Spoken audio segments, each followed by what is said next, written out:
Alright, sorry for the interruption. We do live in a school where there's many people who need different things, so sorry about that. It's already a super long video anyway, right? Let's just break it up.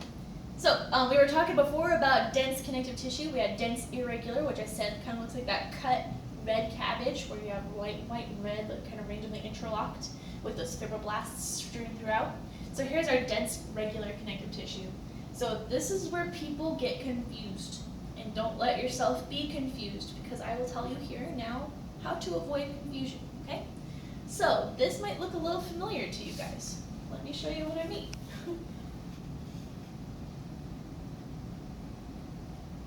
And it looks a little like this, doesn't it? But there's clear differences too, okay? So don't panic. They're definitely different from each other. First off, yes, it's running parallel, exactly like skeletal muscle does. But in skeletal muscle, remember I was talking about like these are clearly isolated from each other. This guy is clearly a guy here, and this is clearly a guy here, right? And these are individual cells. You don't really get that here, right?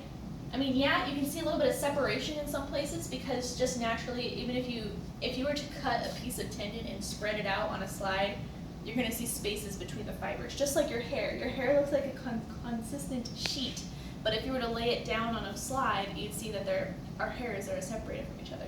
So that's what you're seeing here, is like, yes, there's some places where it looks like there's chunks, but that's just the nature of the fibers and how they're collected together. So you can see here that definitely throughout here, we don't have a nice, solid ribbon by itself. The other thing that we don't see for sure are striations going across, right? So yes, it's pink. Yes, it's unidirectional. Yes, we have these fibroblasts here that look a heck of a lot like those nuclei that we saw in the skeletal muscle. But don't panic, just look. Does it kind of look like hair? Like, to me it looks like hair, the way that it's kind of spreads apart like that.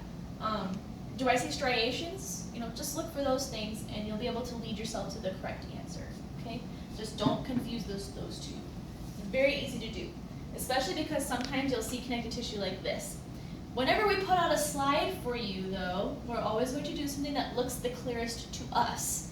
We aren't histologists, we are general anatomy teachers, so we're always going to pick something that I'm like, oh yeah, that's definitely, without a doubt, connective tissue, you know, regular dense connective tissue. Especially what I like to see is the wave. So like this wave here, very, very commonly seen in dense regular connective tissue. So I usually like to include an area where you can see a wave. But again, definitely like it looks more fibrous, like hair, and you can see the fibroblasts strewn throughout. So that's it for the dense connective tissue. Moving on to loose. First, thing that we have here for loose connective tissue is adipose. So adipose, you might remember me describing this when we were up at the board, but it looks kind of like a honeycomb structure. This isn't actually the best picture. What I really like is this picture here.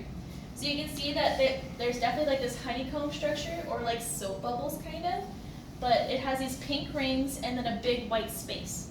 So the big white space, that's going to be the fat droplet, because remember adipose tissue is just fat tissue, okay? So here you can see the big white spaces. Now the nuclei for these cells, because adipose is a little bit not like other connective tissue. It's actually a bunch of cells stuck together. Each cell of adipose is called an adipocyte. Cyte meaning cell, adipo, the fat, right? But you can see that for each of these cells, it has this little nucleus pushed off to the side. Because think about this, the inside of a cell. If you're a fat cell and most of your body is a fat droplet, you kind of shove everything over to the side with your fat droplet. So its nucleus and all the other stuff just gets totally shoved to the periphery, okay? So in other words, if you're drawing this at home, and you say, this is what adipose looks like, and you put a nucleus in the center, then you're dead wrong, because that nucleus gets pushed off to the side. So if I see anything like that, any drawings like that, probably going to flip out on you, and Anna will too, just because I'm making her promise and a pact right now. So just keep in mind, there's no nucleus in the middle of that fat droplet. Now, this one also looks confusing too, kind of a little bit like our simple squamous epithelia that we saw before, but keep in mind, if it's epithelia, you're going to see those multiple nuclei very clearly, and again, that fried egg look, versus this, which is just kind of this honeycomb, and you can see the individual nuclei of some of these adipocytes off to the side, but nothing like this. So don't let yourself be confused. Additionally, like I said, with the adipose tissue, it's going to be consistent throughout the slide. Actually, I don't think I said that. I think I said that another time. But here you can see in this particular picture that it's just honeycomb all the way through. And you'll see that usually in a slide for adipose. Next, for loose, we have reticular connective tissue. And again, you're going to find this in places like the liver, lymph nodes, etc. And like I said, it looks like a cut up black fishing net. Like you just took a fishing net and you snipped it in a few places, right? And again, you'll see those, like I described up at the board, these round guys hanging out inside of that net. So some people say it kind of looks like a cherry tree or a cherry blossom tree, where this would be like the trunk and these would be the branches and then these would be like the blossoms. So depends on who you are, I guess. Here's another example. So you can see, again, these dark, dark fibers, very striking, very easy to identify, and each of these little guys hanging out in that net. Next is areolar connective tissue, and like I described up at the board, super easy to identify. Kind of looks like a gel, like a gel. And then in that gel, we have these fibers shot all the way throughout in random crisscross directions. And then within that gel, you can see the fibroblasts being suspended. So to me, this is one of the easiest to identify.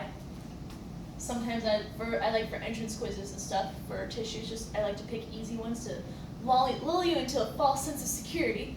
But I usually pick areolar just because, it's very easy to identify. And even in this one, it looks completely different from that first picture we were looking at, but still the same characteristics. Looks like a gel with the cells suspended in that gel and these random crisscross fibers. So very easy to identify. Lastly, for connective tissues, and I guess for tissues just in general, we have our red blood cells, blood. So you'll see that, like I said before in the flowchart video, that it's a lot of white space surrounding red or pinkish circles. So these are our red blood cells. This is plasma. Easy peasy, right? And we'll talk more about these other kinds of cells later. You don't gotta worry about those now. So basically what I've gone through here in 2 videos that are very long, and I would recommend just kind of sliding through as you wish.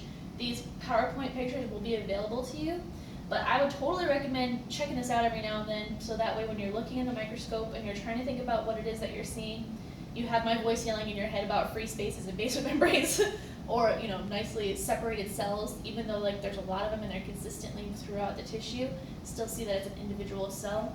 Or if it's connective tissue, that we have a bunch of fibers or like a gel-like matrix and cells suspended within that. So definitely check that out.